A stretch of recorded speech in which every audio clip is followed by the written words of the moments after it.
Welcome to another episode of the Funniest Person Podcast. The podcast here recorded at Acme, where we talk about an amateur contest that's gone on for 30 years and has produced some of the best comics in the whole Midwest. And also, me and my guest, Nate Abshire. I love the idea that we were produced by this contest. Yes, we were spat out of the womb of the contest, like Neo in the Matrix. Mother contest. All gunky. Well, we were probably pretty putrid and gunky at the time when we did the contest. We were young grubs. So a little background. Of course, we started almost exactly the same time. Yeah, like just a few months apart. Yeah, I think you started like 3 months after me, which is funny because in the first year, that meant a lot. Sort of is like, oh, newbie. And now it's just like, oh yeah, it was the same decade. We're basically born on the same day. And of course, so you did the contest twice. Yes. And I did the contest once. So we'll get into that. No judgment. I've been looking forward to this episode more than all of them, by the way. The more times you do the contest is really just evidence of how quickly someone wanted to pay you to do stand-up. 100%, right? Yeah, exactly. It took me a little longer to find my legs. It took me a while to write savers for all the jokes that didn't work. Yes. And then so I often tell people on the road my favorite was when you wrote all those great savers for your jokes that didn't work, and then your jokes started to work, and I actually had to at one point tell you, like at a mic, take you aside and go, you have to stop doing those savers. The jokes are doing very well. And then you're like, but I like the savers so much. It was really awkward. I'd like do the joke and it would work, and then I'd be like, well, you guys didn't like that one, and everyone's like, what the fuck is this guy it was so about? like a part of your act, and but then like you would do it, and people would, oh yeah, and he's so smart. And then you'd be like, well, I know you guys hate me. It's like they're literally clapping for you, doofus. But so I want to talk to you about the obsessiveness, because I think you can obsess over contests. Yes, you can obsess over anything, but you can really obsess over comedy contests. They and the Acme one allows a much more obsession because it takes so much time. Where like Seattle, for example, it's just a couple weeks. Yeah, right, and that's a long contest for the most part. It is. A couple of weeks. It's a very long contest, but you don't have like in the Acme contest, you do your round and then just wait for 6 weeks. Right. So you have a lot of time to do research on how other people are doing. Right. You hear about like, oh man, so and so had a crush set on Thursday on their contest. Like they dominated. And you're like, oh no. And you're like, mentally at every open mic when people that are are in the contest that might advance, you see him do a new joke and you're like, son of a bitch. Oh, totally. Yeah. Right. And we're probably the worst about that, I think, of anyone, wouldn't you say? Yes, absolutely. In terms of when we started our trying to read the tea leaves. And I was thinking about this on the drive over here. The way that I treated the contest let me understand how religion and conspiracy is created, right? Because when you're in a world with limited information, but you're very focused on the outcome, your brain searches for pattern recognition. Absolutely. And at some point you latch onto patterns that become assumptions that you, like there were things that we took for granted that is like basic, well, there's obviously that's true. Well, so-and-so this happened, or well, they did this for me, and so obviously, and you look back, and none of it meant anything. We were just picking out patterns and tea leaves. Especially also when you're that new at comedy or anything really, you infer that everyone cares as much as you. Yes. So in my head at the time, I thought that like the judges and the staff and that they like really cared about the content, like at the same level that I did. Yeah, like they wanted to make that night fair. Sure, but also that's one of the list of things they have to do 100%. That night. Like, and they do nobody gives a shit, and they do it 5 nights a week, right, for the whole summer. So your night, which is such a big thing for you, for them, it's like, yeah, we're doing this again tomorrow. Right. No one contestant in any staffer's mind is special in any capacity. It's just a bunch of contestants. So it's really easy to infer. Well, not that I did personally, but it's really easy to infer intent. Yes. Where there is none. 100%. Or malicious intent specifically is where people go, because not only do we have pattern-seeking brains, but they're also like we skew to look for problems. Yes, searching for danger, fight or flight. Right, Oh, absolutely. Exactly. So, and the other thing I haven't really talked with anybody about is that there's really two sets of contestants. There's the set of contestants who is entering the contest to try the contest out, and that's their thing, and that's about half the people, maybe more. But there's the half of the people that are entering the contest because they come here every open mic, they want to get hired here, and the contest is like seen to us as an important part of that process. Yes. And that is a really different. The other people are just like, oh, I hope I do well. Well, yeah, because I think about myself before I did stand up. There's the people that see the like sign up sheet in the lobby, right? And then they're like, oh, I've always wanted to try this. Yeah. Or they're drunk and they just fill out the card and then they get an email. Or their friend fills it out for them. Right, I've exactly. definitely talked to some people whose friends put them in.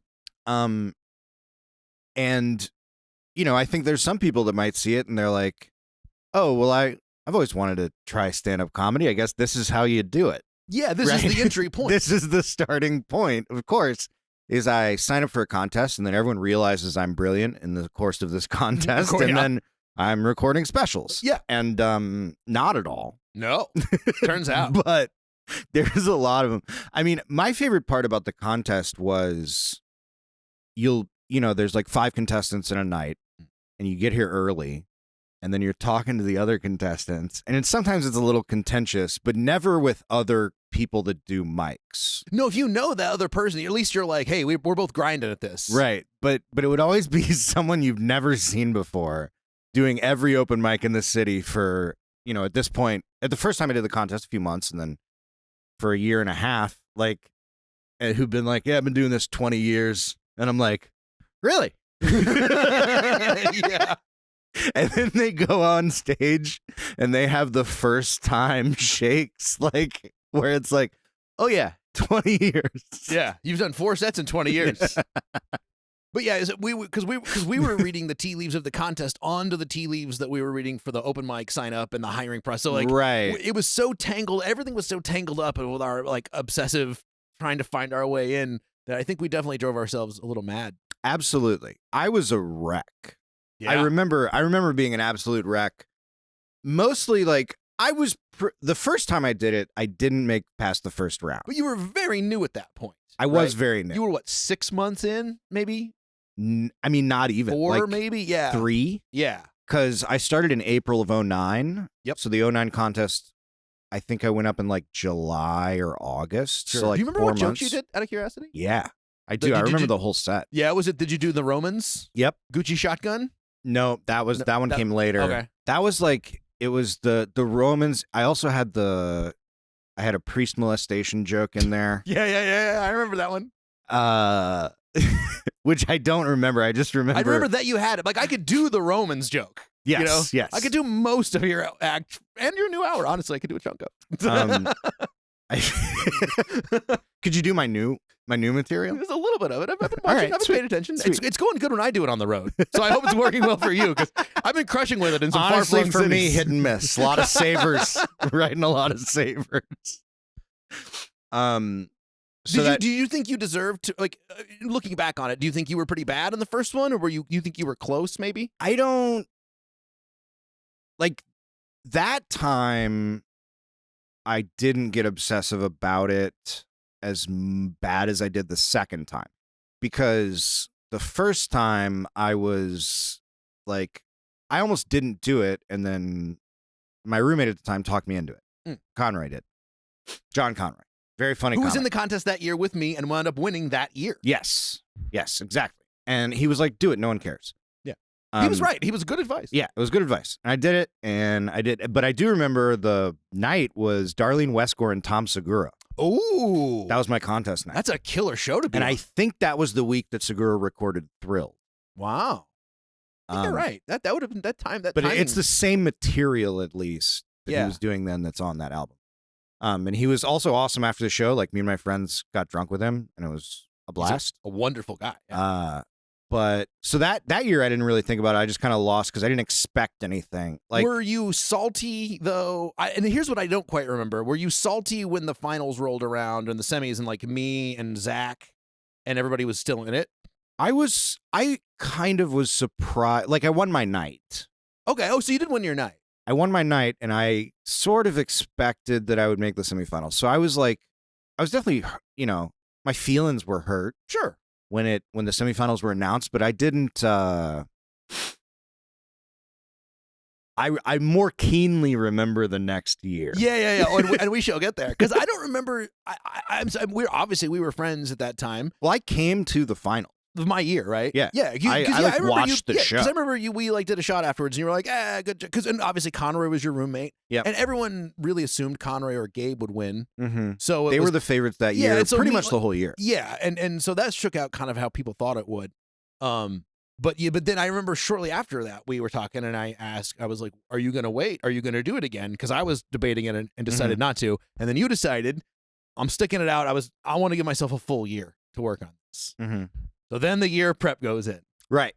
And so then it's a big year, by the way. Really, if you think about it in comedy growth terms, from that September of like, I think I'll do it, to like the next, say, June. Right. That's a huge growth. You're doing all these shows and learning all this new stuff. There's the growth in the first 2 years is crazy. And now I'm 12, almost 13 years in. Now the first 5 years is also crazy to me. I think that you constantly looking back, you're like, that was a crazy period of growth. Now I'm not doing shit. Yeah. But you just keep doing that forever. But so the next year, I like planned out when I was gonna sign up, so when I would get the spot. I've talked to people about this before. You're one of the few people who appreciates that. You don't want to sign up right when the box comes out. Give it a minute. Just give it a minute. Well, because I didn't want to. Because at the time I was like, well, I want to work. You have more time to work on your material, even if you know what you're gonna do in the contest. You have more time to work on your material if you wait to sign up, because the contest doesn't fill. No, there's because there's so many potential spots. But it can towards the end. But you definitely don't want to sign up in the beginning. It's packed because everybody who's been thinking about it all year puts their name in right away. They sign up immediately. And then you have a month of just like solid open mic contestants, and then it's like becomes more of the I'll try this out people. Right, but you don't advance just by winning the first night. It's composite score. Yeah. So what you want to do is, I mean, for me the consideration was mostly just I want to wait because also the crowds are better at the end of summer. Mm-hmm. Yeah. Right? As opposed to when it first gets warm. Yeah, that's true. June is a tough comedy month in general in Minnesota. So I waited, and then I signed up, and then I think I went towards the end of the first round, if I remember correctly. August. And also, like, I want to also make clear, like, when I said that this is one of my first lessons in the things that I care about at a present time not really mattering in the grand scheme of things. Totally overthinking, 100%. Where I was, at the time, it was the most important thing to me.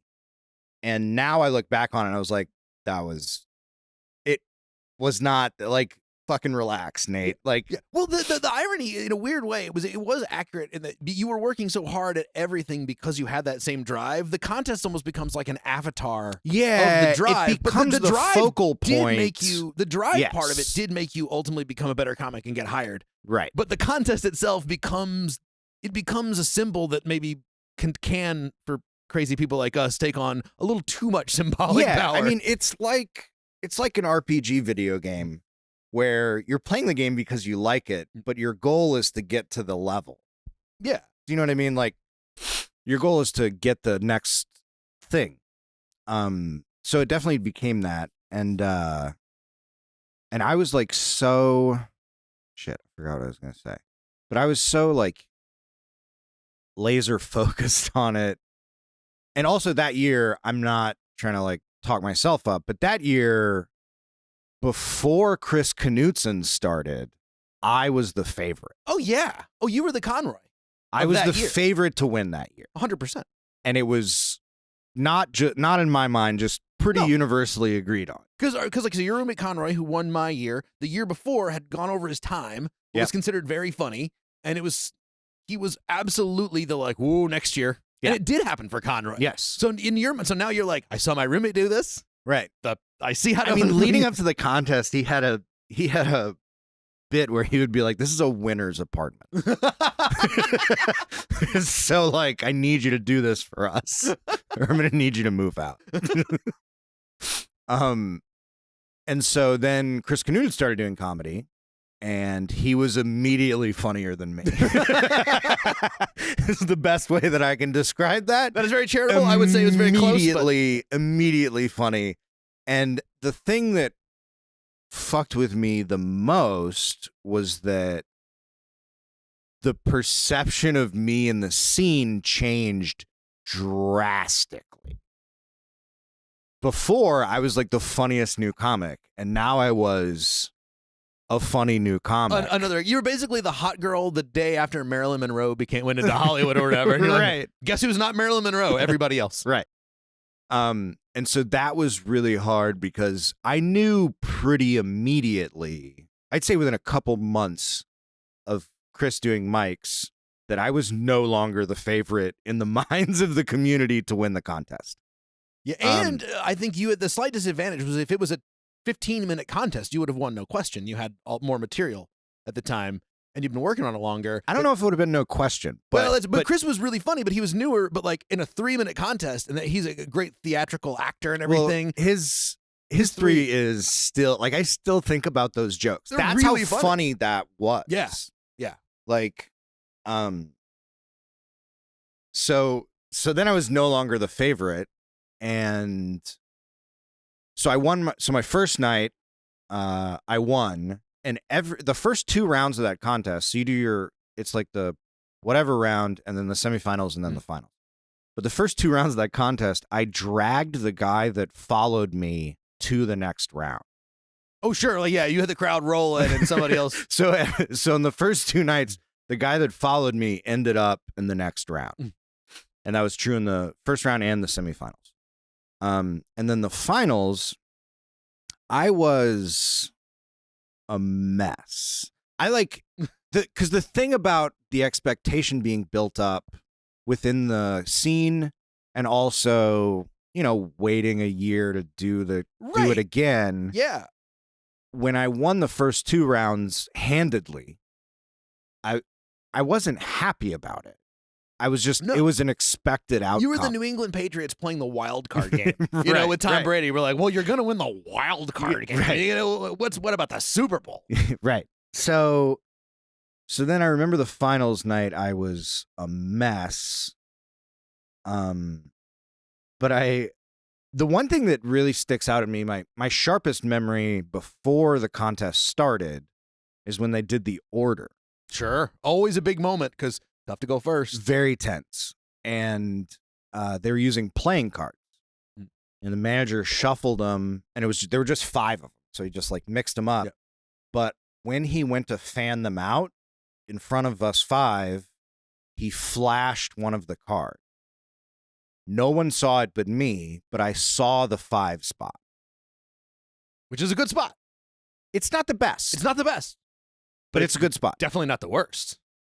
But in that moment, and I'm not trying to portray myself as an honorable man here. I just want to be trying to portray you as an honorable person. I'm not trying to portray you as a man at all, much less an honorable one. Just to be clear.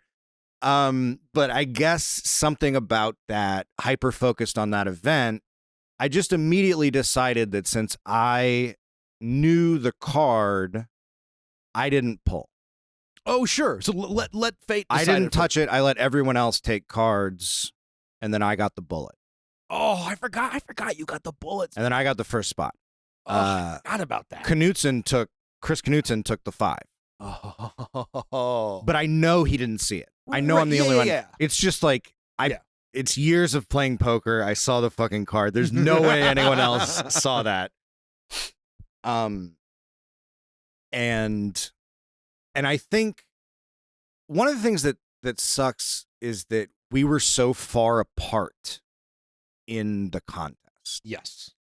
Where there were 3 comics between us, I remember David Temple was in the finals. I was going to ask you, David Temple, I'd forgotten that name, but yeah, because there's always a couple of people. He quit after a couple years. Yeah, there's usually a couple of people that are like somebody who just tried it out, did well, wound up there, and you never see him again. But he was like funny. Mm-hmm. Yeah. He had like a couple good jokes for someone that didn't do comedy regularly, at least.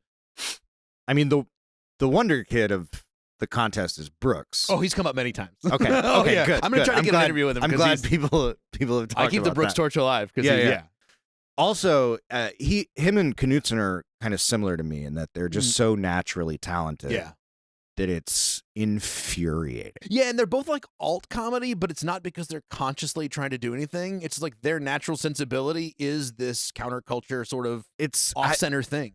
They're just fuck it. It's like too rare to live, too weird to die. Yes. Is what those guys are. Where no one does comedy and is funny right away, except those two guys and like maybe Ahmed Khalaf. Yeah, like it's Mary so Mack was rare. Probably great right off the bat. It's but like, so rare. I mean, I ate shit for a year. I was there for most of it. Yeah, eating shit right before or after you. Whenever people want to do comedy and they're like, where should I go to start doing comedy? And I'm like, home to your girlfriend. Keep her happy. But there is a big disadvantage of you going first. And like, if it could have been different even if you guys were third and fourth or second and third, where it's like a direct contrast. Yeah. And the hard part about contests, and like also at the time, spoiler, I didn't win. Yes. Chris Knutson won. I came in second, which is the greatest defeat of my life. But at the time, I definitely blamed it on the bullet. Sure. And there's no logic to that. But after long enough, recently, in the last couple months, I'm willing to admit that I genuinely think he should have won. Interesting. I really like, he's so funny, and like his 3 minutes was better than mine. It was absolutely better than mine. Mine was one-liners. Yeah, which is what I started out writing. That's true. And he had 2 stories that have more punchlines than you should be able to fit in them. And it's just Crush City. It's the funniest thing, right? Like, his material was more developed and more advanced than mine was at the time in terms of structure alone. Sure. It was. So you think if he would have got the bullet and you would have gone fifth, you still think he wins? I didn't say that. Well, because the bullet has unique to the scoring disadvantages. Nobody knows how good or bad anybody else is, so no matter how good you are, they think maybe it's going to get better. No matter how good you are, well, in order to win from the bullet spot, you have to be head and shoulders so clearly better than everyone else that follows you. Because what you do is you set the norm. Mm-hmm. Right? You're the pace car. Right. But so you set, whether you eat shit or not. Like, let's say, okay, from the bullet spot, you eat shit. Yeah. Right? You have a terrible set, no one laughs. Well, all you did was inform the floor. Right? Like, you built the low end. Yeah. Whereas the next comic from you is still graded based on you. Yeah. And the same problem exists if you do great. So that's sort of the problem with going first in a comedy contest, is there's no way around it. Just in the minds of people that are watching comedy to grade it, which you should never do. And most contests have more than 5 people. Like, let's say if you a Laughing Skull or some festival, there's maybe 8 or 10 comics on a set. Then when you go first, not only are you setting the tone, by the 8th or 9th comic, and when everybody's doing 7 minutes and a longer thing, they've forgotten about you. Yeah. You happened so long ago. You were like a different show. Yeah, absolutely. It's at least with a 5-person, you can win. You can win out of the bullet spot on a sure. 5. It can happen. But I always think, like, man, and you get like a 10, 12 one, it's like, you had better be Eddie Murphy in 1982. You're going to have to be the best. The bullet spot it sucks because even with a great crowd, which we had that night,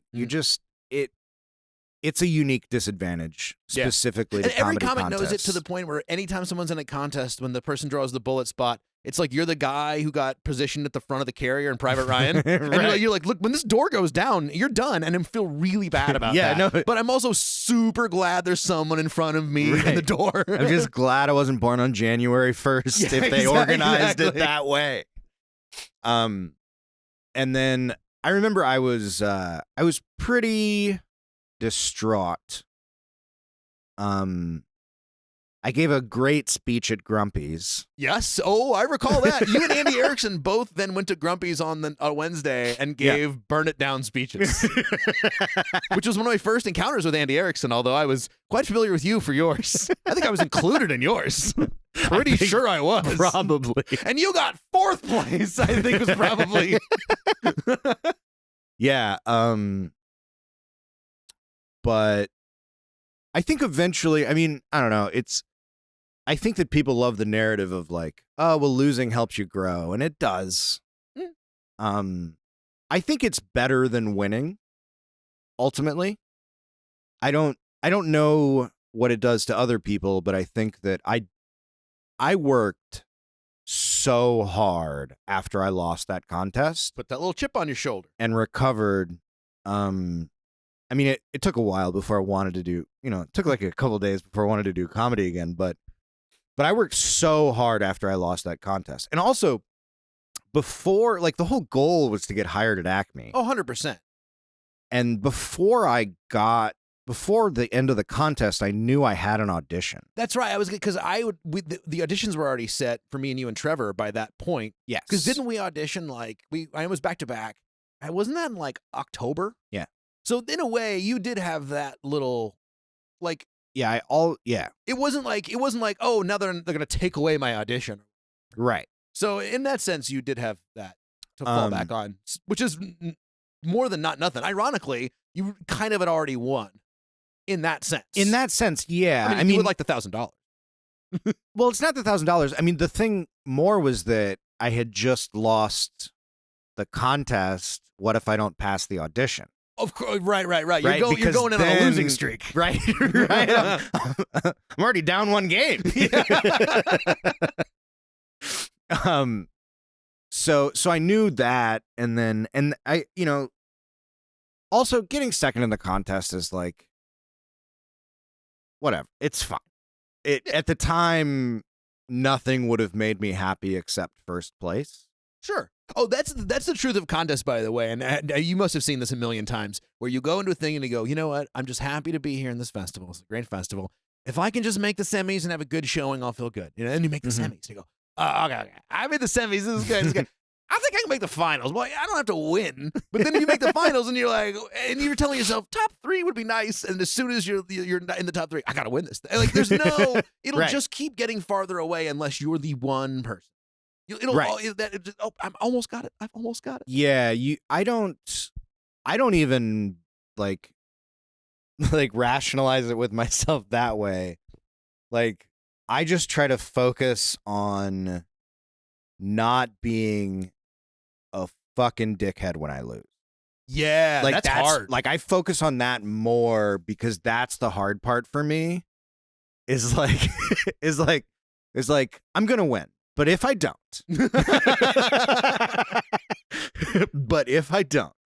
no, I kind of expected to lose to Chris. Like, I sort of like knew that was what was going to happen. And I don't think that feeling affected my set at all. Sure. Or the outcome. I just felt like that was what was going to happen. Also, I don't feel like in the scene, people put money on that shit. Back then they did. Yeah, people used to bet.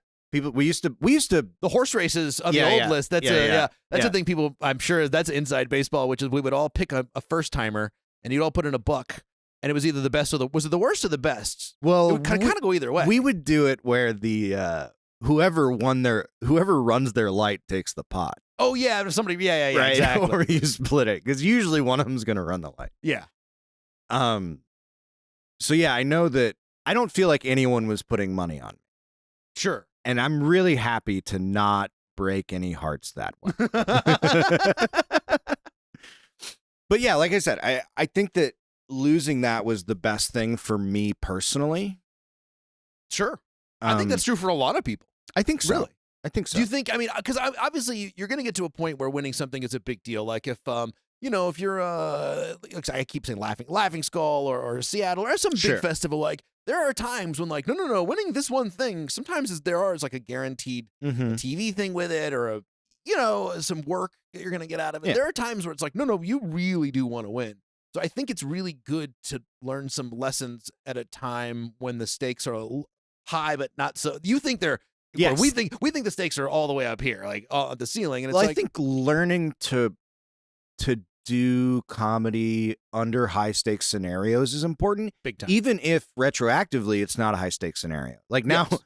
I couldn't tell you who won the contest for the last 6 years.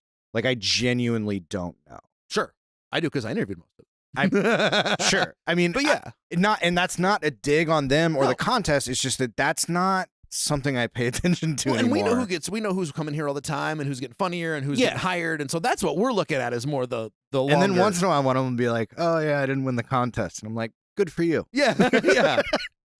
Newest hire, I think. He was hosting the mic last night. Aiden McCluskey, winner from he's hired, right? And Max Chapman, all right. Holy shit. So but I saw Aiden hosting the mic last night. So he's actually the first contest winner to get hired in a while. Long time. Yeah, it's been a little while. Whereas when that was the other thing that in our era was the several people before us who had won had gotten hired. So there was this, remember Eric Allen had won and he'd gotten hired. Brooks had won, he'd gotten hired. Yep. And there was one before, Ben Sandell. There was one brief, but the Rick Logan when we started the few years before, the winners, it was the curse. Well, the only 1 year before that was Rick Logan and Conroy. Yeah. Yeah. But before that, so there was still that thought of like, this is still a pretty good ticket to hire. And that was what we were really worth. Yeah. And that then, was of course, what you wanted. We got the true, I mean, I think way more tense than the contest was when me and you and Trevor were all getting auditioned and we each had 2 weeks back to back. Yeah. I would do 2, then you would do 2, and then Trevor did 2. And like at the time thinking like there's 1 spot, maybe 2.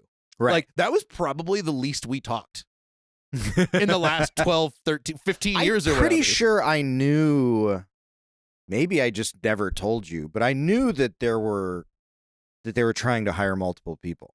I never knew how many people they were trying to hire, and I was convinced there was no way all 3 of us were going to get hired. Oh, I remember like I either had a conversation with someone or someone told me that like we're not auditioning multiple people for a smaller number of spots, meaning like we want to hire everyone we're auditioning. Sure. I did not know that. Oh, well. So I was tense the whole time. Well, Derek. I guess you shouldn't have been such an asshole to all the wrong people. Well, Derek, the manager, did a very nice thing for me, which was I had the first week of auditions. Mm-hmm. I had the first set. It was me. I don't remember if it was you and Trevor, and then Trevor, and then you. But I had the first 2 weeks, and I had a good first one. And the second one, Mikey Winfield came up. Nobody knew Mikey Winfield was. Like, he was a new guy, and he came in to run a set.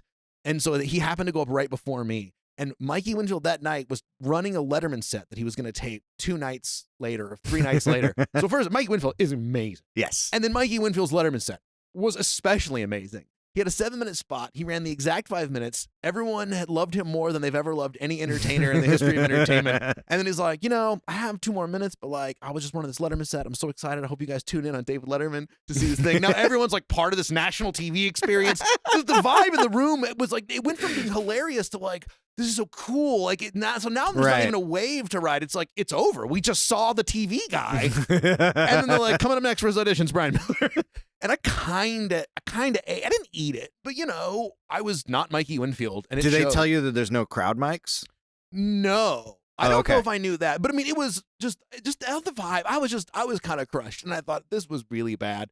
And I went to the bar, and Nick was working the bar. I said, Nick, I would like 3 shots of whiskey, please. And he was like, excuse me? And I was like, no, Nick, I would like 3 shots. So I did 3, and Derek saw me on like the second one. He's like, what are you doing? I think he was like really worried about me. I was like, it's so rough. And I was just like really distraught. And it was, I don't know if I ever told you that. I think I might have, but it was very nice of him. He goes, Lou already watched your first set. he really liked it. Like, I don't think you should worry. He's like, I can't tell you've been hired, but like, I really don't think you should be drinking 3 shots of whiskey in a row right now. And I was like, instantly went from the saddest boy in the world to the happiest boy in the world. All of a sudden, I'm like, woo, whiskey time! Like, so then I was finally calmed down. Well, my audition, first one went fine. The second one was the night. It was the Monday Night Football that the Green Bay Packers played the Vikings at home with Brett Favre as the quarterback of the Vikings. Yep.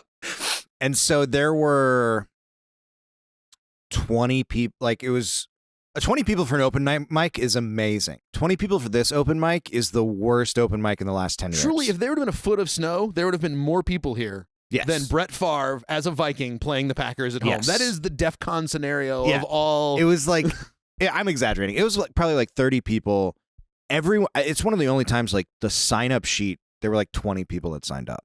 Yeah, and that was probably the worst attended open mic in 10 years. Yeah. I mean, really. It was, But I knew going in that there's no crowd mics on the audition tapes. Sure. At the time, there probably are now. They used to say it was because they don't care what the audience. I think they just didn't put crowd mics in because it's expensive. I say with the recording system now, you can probably that I know the management here, I'm like, they probably just didn't want to fuck with it. You could probably now hear the contestant in the green room talking about like hypersonic recording equipment everywhere. They know. But so you knew if you just presented yourself well, it kind of didn't matter what was going on. So I just ran the material to what felt like nobody. You fancy rate it. Yes. Fancy Ray is the king of, if there's 2 people in the crowd, if you only see Fancy Ray McClooney, you would assume there's 1,000 people watching. Yes. Well, I didn't necessarily do it that well. Well, he is Fancy Ray for a reason. But I didn't, you know, I wasn't doing savers. Yeah, and you didn't lower your level to the level of the crowd. I knew the material, I ran the material. And it probably did fine, right? I just remember, because, like, dude, the mics in those days, pre-COVID, yeah, there were so many, like, they would, like, so you're used to this. Deafening laughter, yeah. So I remember it being terrible. I don't remember if, like, I was doing well for the room, because I also wasn't doing, like, you know, I hadn't done that many, well, wait, when was this? This was after the contest? I hadn't done this was 2009. Many road gigs at all. So I wasn't used to doing a 12-person show in a bar in Wisconsin or whatever. So anyway. Yeah. So I'm glad you knew. I'm glad you were more confident in yours than. Although then when you guys were auditioning, I was like, good luck, you guys. And like I was quietly smuggling, I think I'm pretty sure I'm hired. And then we all got hired and it all worked out. Yeah. Do you think ultimately, like, the contest, like, how did it kind of help you out later on? Just learning how to manage expectations? Not to manage expectations, like, and think you're going to lose, but like not to overthink it. The hard part for me is that my stage presence is me relaxed. Like, yes. Okay. But I am very rarely that. Sure. That's very true. Yeah. So like my stage persona is me being very chill. Mm-hmm. Which is not me a lot of the time, but that is when I'm funniest. And so I don't know if this is true for everybody. I know some comics that tell me, at least, and it's hard for me to believe it, that they thrive on pressure. Mm-hmm. But for me, pressure directly contradicts the persona that I'm manufacturing. Sure. Like if you're Chris Rock and your whole thing is, I go out there high energy and I'm yelling the premises twice, like pressure's got to be great, right? It adds to that adrenaline. Right. But Stephen Wright can't amp it up 2 notches. He's no longer Stephen Wright. So like the best sets that I have are usually when I don't give a fuck. Sure. And like sometimes, like it's happened to me at one club where like I was treated very poorly. And I'm not going to go into any more detail than that. And I was ready to be fired. Sure. I had already checked on bus tickets and departure times before I went on stage. Wow. I was ready for the conversation and I was going to be like, fuck you, I'm leaving. You can't fire me because I already quit. Right. I was going to walk out. And I went on stage and just murdered. And the manager comes up after me. I was featuring. The manager comes up after me. And he's like, have you ever headlined a club before? And I was like, no. And he's like, I want you to headline this club first. And I immediately was like, this place ain't so bad. Yeah. And instantly, I actually know what club you're talking about. It is a good club. It doesn't exist anymore. Yeah, but it was a good club. Yeah, it was fun. But you know, I think that is one of the lessons I learned is that it's a tricky balance. But I think most people, that's true, that like pressure is good in terms of honing your focus, but like you have to learn how to not just fake not giving a shit. And people think not giving a shit means like I'm not trying or whatever, but that's not it. No. Comedy shouldn't look hard. Comedy's supposed to look really easy. It's supposed to look really fun and casual. Me not giving a shit isn't me not trying in the moment. Me not giving a shit is not caring about the consequences of my set specifically in terms of its impact on my life. Yeah, you're only concerned about I am trying to be as funny as I can possibly be in this exact moment. I'm trying to do this thing. Yeah. And when I'm worried about, for instance, getting booked back. Mm-hmm. Sure. Right? So that's a thing in your head that directly contradicts just chilling out and having a good time in front of people, right? It's one of the reasons this club is so great and it allows you to grow so much is that like they tell you when you get hired, like you obviously like don't screw up a billion times, but you know, if you have a bad set, you know that like you're not going to get fired because you had one bad set or because you tried a thing that didn't work. It's going to be like, no, keep trying stuff.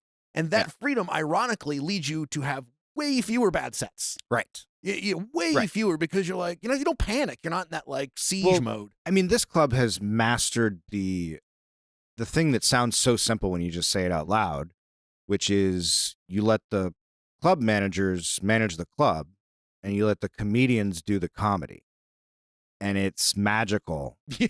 And so few people do it. It's so rare to not get notes on a set from like, I mean, and don't get me wrong.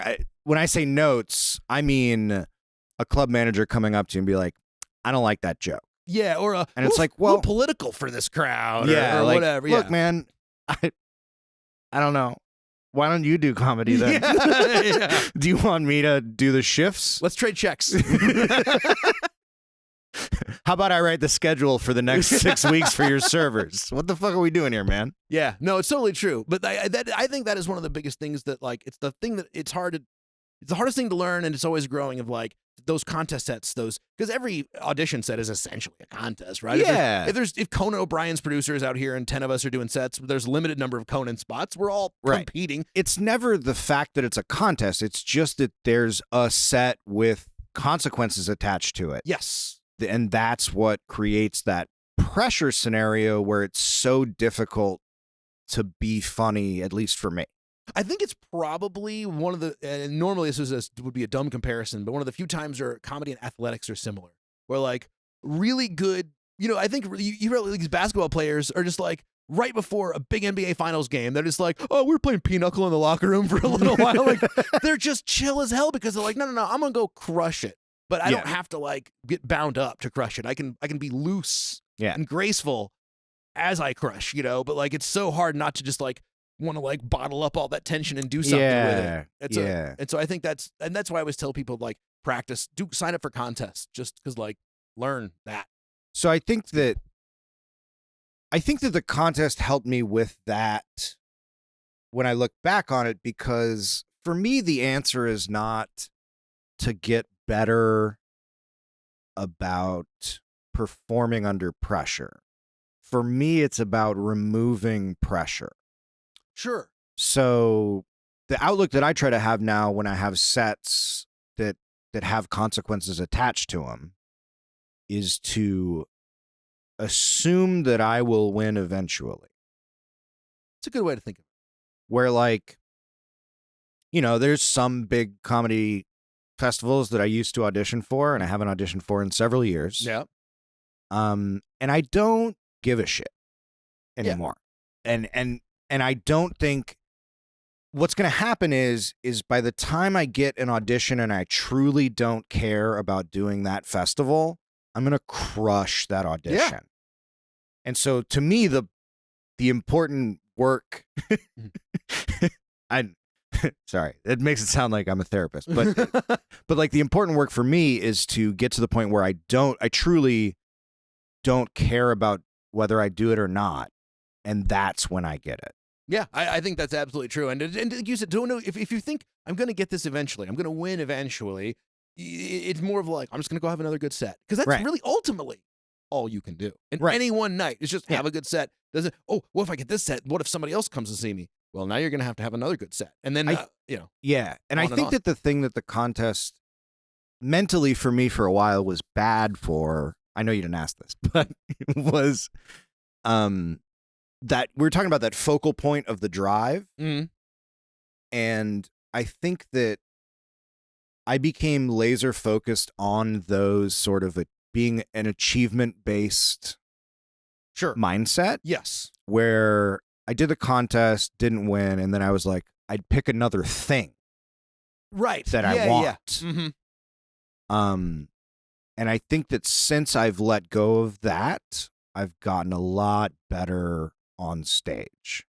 Like, I'm never working on a set for a thing unless someone asks me to. Yeah. But I'll send a set, Yeah. And I think that the material starts growing faster, and I started developing better when I let go of being achievement-based thinking. Yeah. In stand-up, I think is really setting yourself up to get your feelings hurt. Especially with stuff like, when we started, it was like, I got to have a Comedy Central half hour. It's like, they barely do those anymore. Right. And I don't think anyone sees them hard. Right. Like, I'm not saying I wouldn't like one, but like, there was a time where like, oh my gosh, that was a golden key to get booked at 25 clubs a year. Yeah. Now, that's nice. Yeah. It's just cool. I would love to do it. Yeah. Yeah. Congratulations to everybody who gets to do it. I would like to do one, but I don't wake up thinking about it. I don't go to bed. Right. I don't have a vision board or anything. I kind of did back in the day. Really? I'm not a literal vision board. Oh, but no, okay. I mean, in the sense of like, it was like, there's this thing and this thing. Cut and this out thing. pictures from magazines and put them on not there? really quite that level, but it was literally like sometimes journal about it, write it down, think about it, like really like focus, like this thing and this thing and this thing. And now I'm like, I don't know, some things. I would like some things, maybe. I've come to the point where, life is the ultimate open world video game. Yeah. And like, I'm not so concerned with the I just want to work on it and just keep getting better. And that's what I try to focus on. And I think that early on, you're getting so much better so fast, and you don't have to do anything special except keep doing comedy. Yeah. That it's easy. It's like harder to not focus on achievements. Mm-hmm. And now it's a lot easier just because they come so much slower. You have to take a long game mindset. Yeah. No, I think you're totally right. Any advice for anybody doing the contest? Don't run your light. Yeah, that really is the biggest advice. Also, like, write jokes. There's so many people that want to do the contest, and they're like, I'm going to wing it. And I'm like, you're going to eat shit. Yeah. Winging it has almost never worked for anyone unless you've been doing comedy for 10 years. The best advice I got when I first started doing comedy, which is just general, is I wanted to do comedy. I wrote a bunch of jokes, and I sent them to a comic I'd met at a house party. Anybody that I know? Yeah, but I'm not going to. Okay. So I sent him the jokes, and his response was, I feel like you're writing jokes you think a comedian would tell because I've hung out with you, you're funny, and none of this is the kind of stuff you talk about. Sure. So it was like, I had like sent him these like abortion jokes I wrote. Sure. You were writing like a Doug Stanhope bit or, I mean, in my mind, it was, but it was, and that was the best advice that I got is it's not be true to yourself, but don't manufacture it, Write what you actually think is funny, not what you think people will laugh at. Sure. Because you'll probably be wrong on the second one anyway. Yes.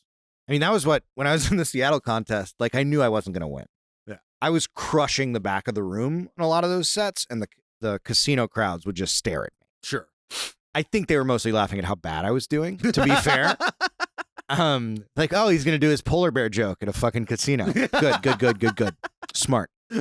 But the thing I realized is like, if you don't think you're going to win and you compromise yourself to try to win, you lose twice. Yes. Emily Galati and I have talked about this, about when you doing a festival set. Like, if you put together the contest set of the festival set that you think is the winning set, you're probably not going to win either way. Just that's the odds. But you will hate yourself for not doing what you thought was great, or what you really think is representative of you and what's really good. That's what you want to do. Lose or win being the most you. Yes. I think is because ultimately losing and the winning often is kind of out of your hands. And it's very similar. Like, a lot of contests, the best thing that's going to happen is someone is there for it and sees you and likes you. Mm-hmm. And it's never one of the judges. Like, the judges are very often the least important people in the room. Yeah, that's for true. Stuff like that. So don't compromise yourself and do the stuff that really crushes in Merrillville, Indiana. Yeah. Right? Like, you want to be you and do that. Yeah. Well, that's good advice. Well, thanks for stopping by. And Thanks. let's fight about a contest again soon. Yeah.